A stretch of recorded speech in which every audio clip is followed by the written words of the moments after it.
Bwana Yesu asifiwe.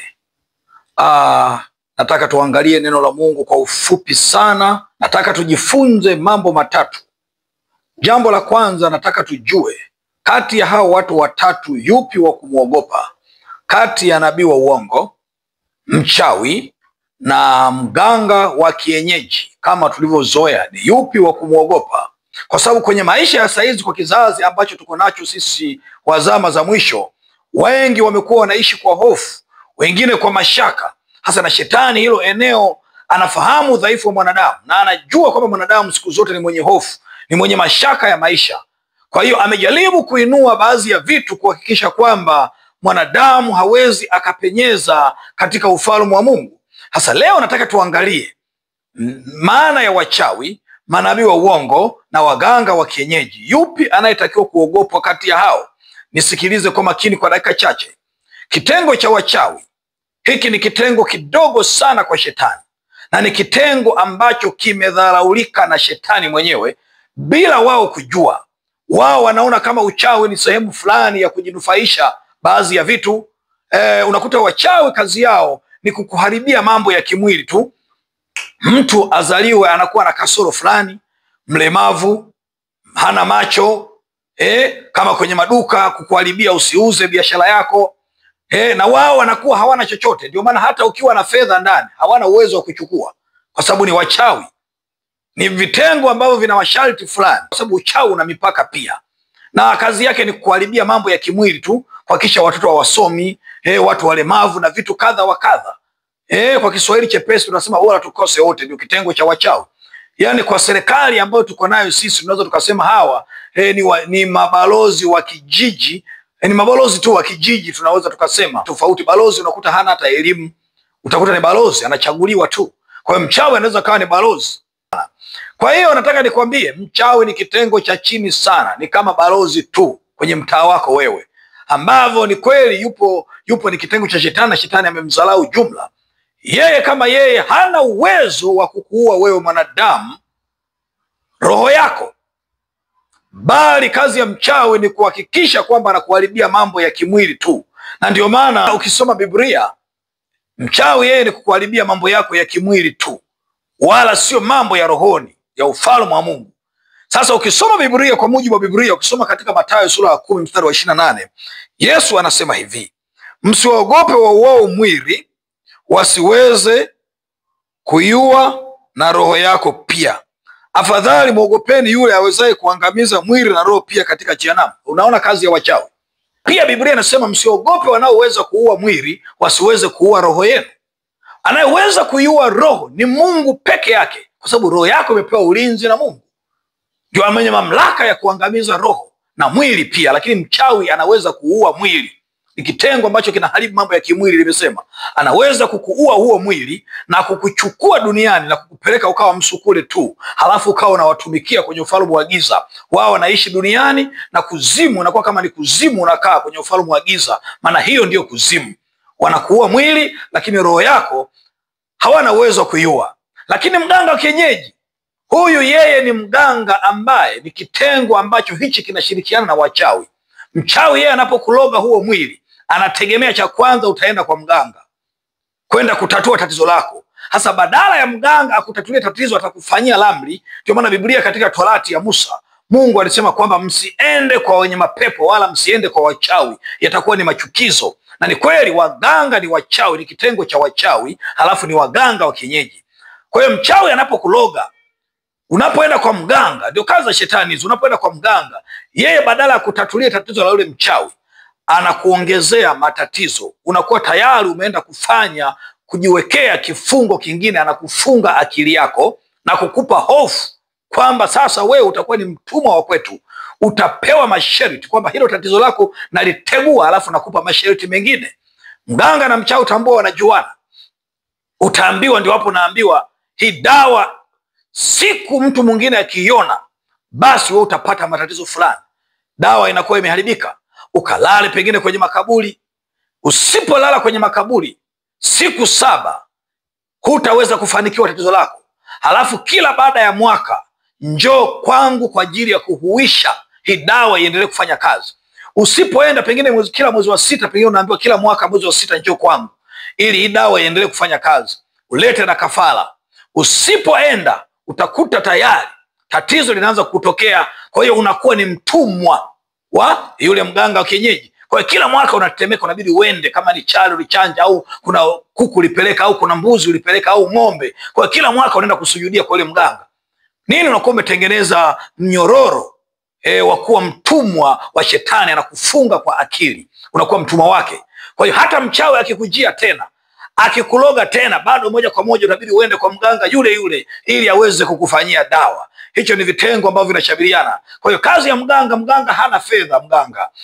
Mganga kazi yake, faida yake ni kuku zile unazompelekea na vinyama tu, lakini damu ni kwa ajili ya mapepo. Yanakunywa mapepo ile damu ili mganga aendelee kupata nguvu, kuipa nguvu madhabahu. Na ndio maana kuna wakati unaanza kuota mandoto mabaya, kwa sababu tayari umeshajiungamanisha na waganga wa kienyeji ukishirikiana na wachawi.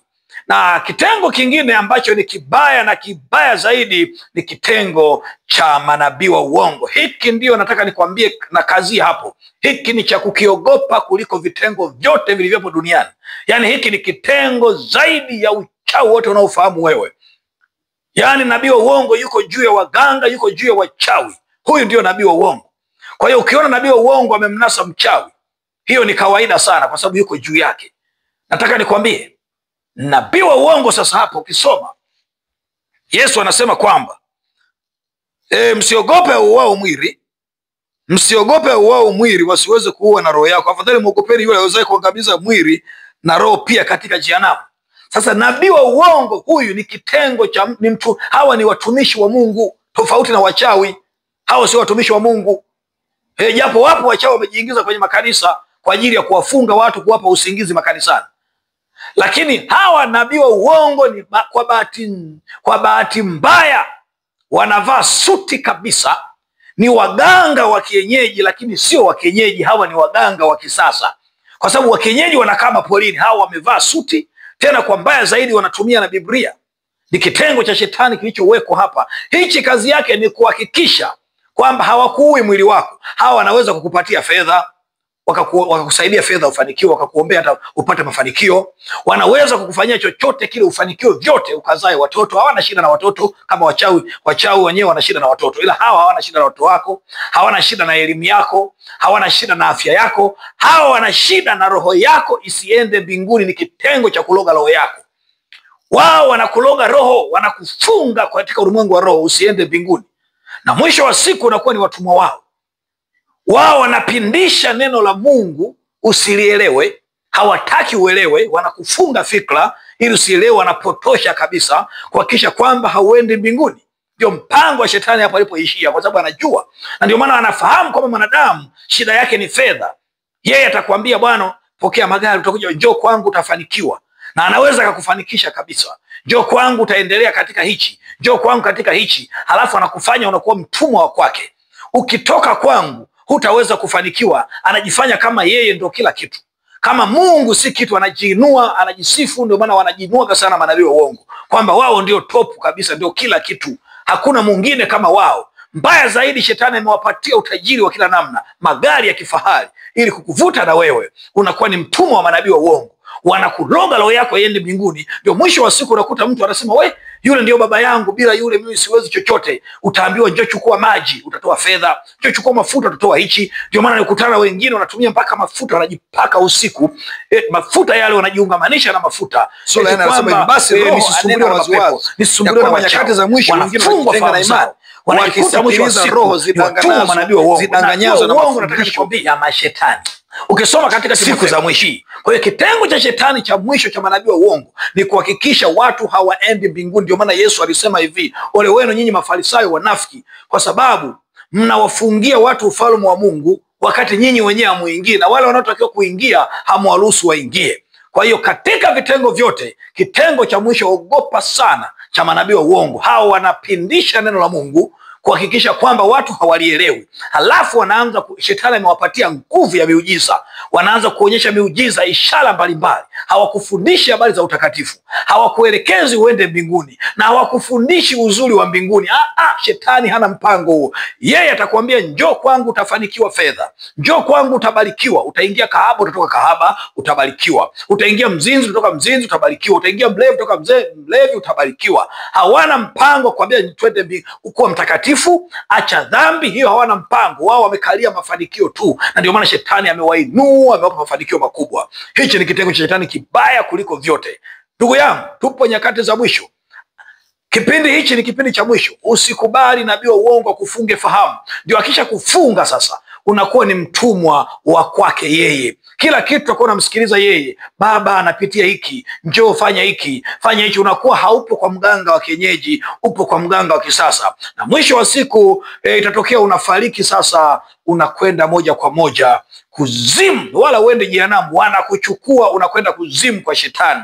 Na ndio maana Yesu anasema kwamba kwa hiyo miungu ya mataifa ni fedha. Kwa hiyo ogopa sana kupenda pesa, badala yake mpende Mungu, na Mungu akubariki, na Mungu akutie nguvu. Wewe ambaye upo kipindi cha siku za mwisho, acha kutamani fedha, acha matatizo tunayopitia. Yupo Yesu wa Nazareti, anaweza kukuponya kabisa. Lakini wa kumwogopa mkubwa ni nabii wa uongo. Huyu anaweza kuloga roho yako, lakini nabii wa uongo pia hana uwezo kuliko Yesu Kristo. Yesu anasema ogopeni Mungu, anaweza kuangamiza mwili na roho pia akawatupa jehanamu. Nabii mchawi ataangamiza mwili, alafu atakuta hana kwa kupeleka.